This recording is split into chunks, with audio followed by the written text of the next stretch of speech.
Welcome to CTech 130. This is about Microsoft Windows, and you may discover there's a lot about Windows or about operating systems in general that you might not have known that you thought maybe you knew it pretty well. I often find students are surprised that they learn a lot of new things in here that they didn't know that they would learn. This starts July 7th and goes until August 29th. That's a Friday here on August 29th. And so that's 8 weeks. Now, most of the courses you have throughout the year are 10 weeks long. In the summer, we get those down to 8 weeks to give people a little bit of extra break. And that means we're going to have to double up on some material. I'll show you that in just a little bit. Down here under course resources, we have several resources that are supplied by the college. And then some things down here that are supplied by me. Here is how to install VirtualBox in Windows 10 Professional or Enterprise. Now, do you have to do that?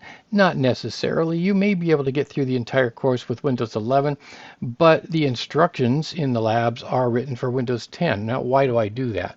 Well, it turns out that Windows 10 is still, this may surprise you, still more popular. In other words, there are more Windows 10 machines out there than there are Windows 11 machines as of, I believe, March 2025 or May 2025 was the latest information I got on that.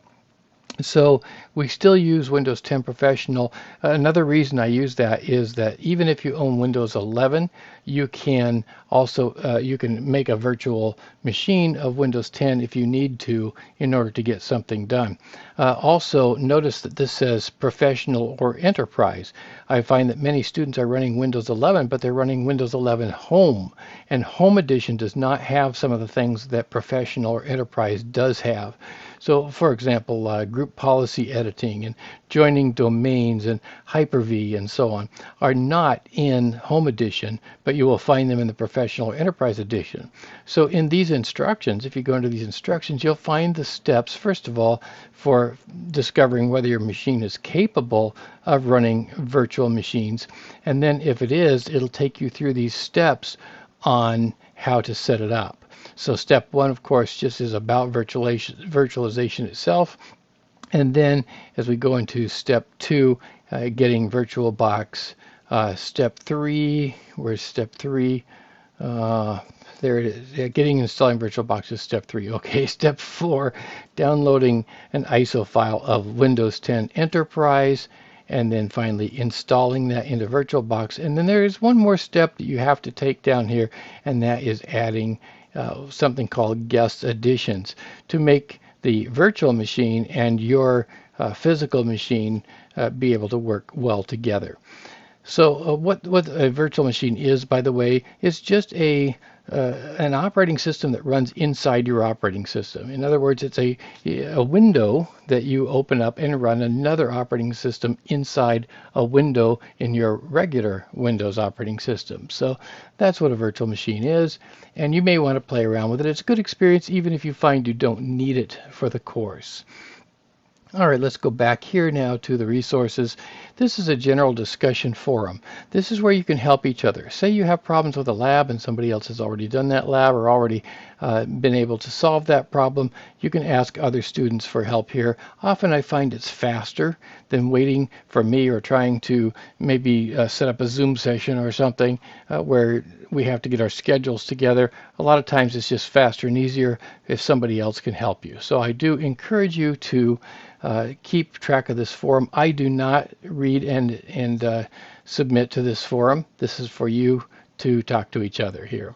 This is the syllabus. You'll need to go through the syllabus and find out what the rules are of the course. And I will go through some of those, such as late work and so on, in just a little while. But all of that is here in the syllabus, so please do read through that. And here's our schedule at the end of the syllabus, by the way. All right, let's go back now and let's take a look at these weeks and modules and discover what they mean, because they have a very special meaning here. The week is pretty obvious, week 1 down through week 8 at the bottom, but these modules may not be quite as understandable. When I say module 1 here, what I mean is the first module in the textbook. The textbook uses modules rather than chapters. So for example, you'll notice down here in week 2 you skip to Module 3. In other words, we're skipping Chapter 2 in the book, and we're going on to what they call Module 3, which you might call Chapter 3. And again, because this is an 8-week course, we have to crunch some stuff together. So, for example, when you get down here to week 4, you'll discover you have to do both modules 6 and 7. Now, I only have one assignment for that. I don't have 2 assignments, but I do have 2 quizzes there because we have 2 modules in the textbook that we're going over there.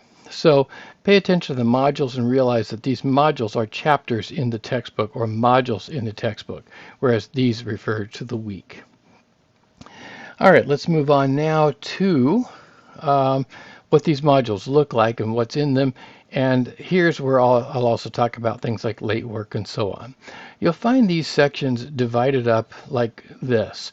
We have reading and resources. This is the orientation video you're looking at right now. Reading and resources, in other words, what to read in the textbook. In the first 2 weeks, I have these video lectures. I don't have these for weeks 3 through 8. Someday I may make them, but I haven't at this point. Those are just extras I threw in and never really finished the rest of the course. The course does not depend on those video lectures, but I've thrown them in for the first couple of weeks. And then some PowerPoints, and I've actually embedded these videos in the PowerPoints themselves. If I have time, I might extend some of the videos beyond week 2. Right now I don't have any beyond week 2, but I would like to create those at some point. By the way, be aware that this particular quarter I'm not going to be in town. I will be away from all through the first half of July, and so I will be running the course remotely from New Jersey actually. And so I will be checking up on my email and able to support you, but I may not be as quick maybe in getting to emails because I'll be out doing other things. I may not be as quick as I will be for the rest of the course. So after the 16th or 17th or so, I will be back and will be a lot more attentive to answering your questions or reading your emails a lot faster. Let me see. There's the reading and resources here, and then here's all the stuff you have to do as far as labs and so on. This introduce yourself, which is in week 1. You have to complete that by the end of the week, or you'll be dropped from the course. Now there's a reason for that. It's not just to be mean. There's a reason for this, and that is that the school is actually required to verify that students are actually interested in taking the course, because if they're not, another student can take their place.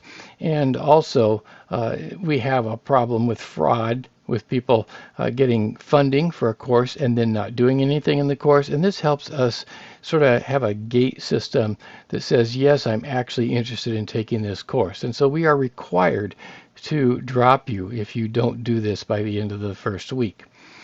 So as far as assignments and labs, let's talk about late work and so on. You're going to do these things, and they are due on Sunday night. This is July 13th, as it says here. So let's take a look. July 13th is Sunday night, and at 11:59, not midnight. The reason I make that 11:59 is because if I say midnight, then up on your calendar in the shell here, it shows it as the next day, and that throws people off because midnight is technically then the following day. And so if I make it 11:59, it is a little more obvious which day it's actually due. So it's due on 11:59 Sunday night. All labs and assignments will be 11:59 Sunday night of the week that they are the week that they're given. However, you have 3 weeks after this date. In other words, if it's July 13th, let's look at the calendar again. July 13th, you have 3 weeks. So the 20th, 27th, the 3rd. So actually August 3rd, you can turn in this one, Lab 1, and no loss of points or anything. So you have 3 weeks after the due date in order to turn it in. Now, after that point, this will be locked out. You will not be able to submit it. So labs and assignments you can turn in 3 weeks after the due date without penalty. The same is true for quizzes. So these module quizzes you can turn in 3 weeks after the due date without penalty. However, do be careful about a couple of things. These are discussions. So for example, introduce yourself, and you see these two little sort of cartoon discussion bubbles here. Anything that has those two little bubbles there is a discussion, and discussions are not there's no grace period. So in other words, Sunday night these things end, and you will not be able to submit anything after Sunday night. So you do not have that 3-week grace period on anything that is in discussion form in the class. All right, be sure that you're aware of that. The same is true for midterms and finals. I don't even remember if I have a midterm in this. I don't believe I do, but at least for the final, this final is due August 29th, and there is no grace period for that. And by the way, within the last couple of weeks here, of course, I can't have a 3-week grace period. So in the last 3 weeks here, everything has to be in by August 29th at midnight, or else you will not be able to submit it. So that's it for those items there and for the late policies on those. Now, if you have trouble with anything, please let me know. I will try to help you out. There is, for example, in week 2 here, something called the CPU simulator, and a lot of people seem to have trouble with that. I have made a little video to kind of help you get through it if you have trouble with the simulator, because what you're going to do is actually pretend that you are the CPU, and you're going to be going through a piece of software to move things around in the CPU and so on. And a lot of people do have issues with that one. So again, watch this video, but if you still have trouble, let me know. All right, let me look at my notes here and see if there's anything else I wanted to mention. I mentioned the introduce yourself. You have to have that done by the end of the first week. That's due by actually the 13th, which is Sunday night, and you'll be dropped from the course if you don't do that. I think I already mentioned that one. The video lectures I mentioned. Week 8 is the final. I mentioned that. Announcements. Let's talk about announcements.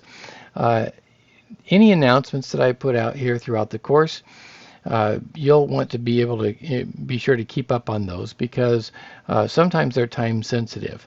Make sure that within your Canvas shell that you get an email for the announcements, and there's a setting to do that.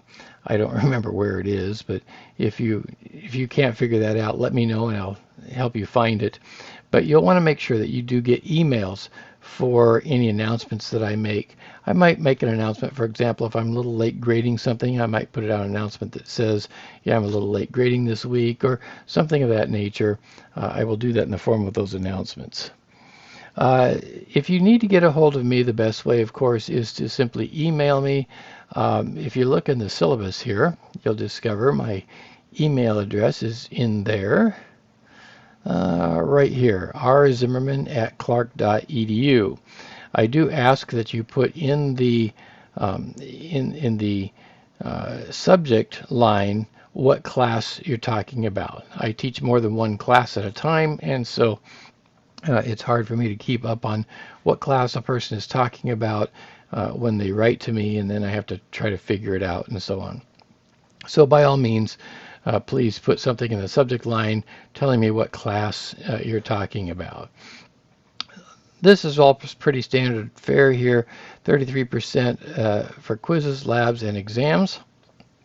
And there's the grading policy, pretty standard among all of the courses. So again, read through this thing and see if there's anything that jumps out at you.